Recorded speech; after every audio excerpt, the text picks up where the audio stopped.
ரசிகர்கிட்ட பேசும்போது அவங்களுடைய ஒரே எய்ம் என்னன்னா, அரசியலில் வந்துட்டாரு, அவர் வெற்றி பெற வைக்கிறதுக்கு நாங்கள் முழு மூச்சாக போடுவோம். அது வேற சார். தனிப்பட்ட வாழ்க்கையில் ஒருத்தர் கிராஸ் ஆனாங்க, அது அவர் பார்த்துக்கிறேன்ட்டாரு.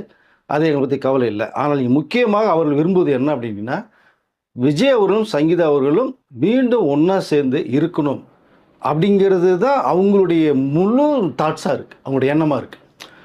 சரி, அவங்களது இருக்குது அப்படின்னா இப்போ என்ன சூழ்நிலைகள் அப்படிங்கிற மாதிரி நம்ம, ஏன்னா அரசியல் அழுத்தம், இங்கே டெல்லி போயிட்டு வந்தது, மேற்கொண்டு வர்றது, பல விஷயங்கள் போய்கிட்டு அவர் பார்த்துட்டு இருக்காரு.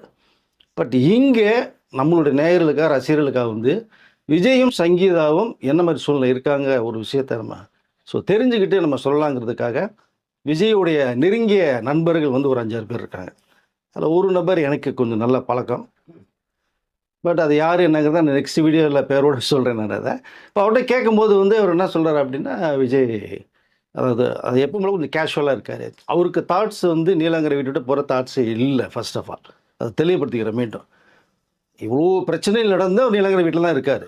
எனக்கே தெரிஞ்சது பார்த்தீங்கன்னா, பட்டினப்பாக்கத்தில் கிட்டத்தட்ட 4th ஃப்ளோர் ஏதோ நினைக்கிறேன், ஒரு ஃப்ளோர் ஃபுல்லாகவே இருக்குது ஆஃபீஸ்.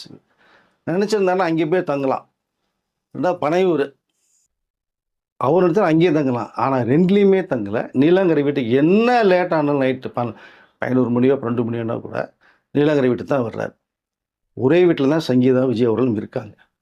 ஸோ அது ஒரு பக்கம் ஒரு சந்தோஷமான செய்தி தான். ஏன்னா நினச்சிருந்தா இவ்வளோ பிரச்சனை நடுவில் அவர் பாட்டுக்கு சங்கீதா வீட்டை விட்டு வெளில போய் நிறைய பேர் சொல்கிறாங்களா, அதெல்லாம் கிடையாது. இவர் வேணால் வெளில போயிருப்பார். நீலாங்கரை வீட்டிலே நீ இருமா, எனக்கு 2 வீடு நான் போய் தங்கிக்கிறேன். அதை செஞ்சார் அவர், செய்யலை. பட்டு சில பேர் வந்து அன்பை வந்து வெளிக்காட்ட மாட்டாங்க, உள்ளுக்குள்ளேயே வச்சுருப்பாங்க. இந்த லவ் வந்து ரொம்ப அதிகமாக இருக்கும். சங்கீதா மேலே அவ்வளோ ஒரு லவ் இருக்கிறதுனால தான் இவ்வளோ பிரச்சனை 5 வருஷமாக அந்த வீட்டை விட்டு போகாமல் அங்கேயே இருக்கார்.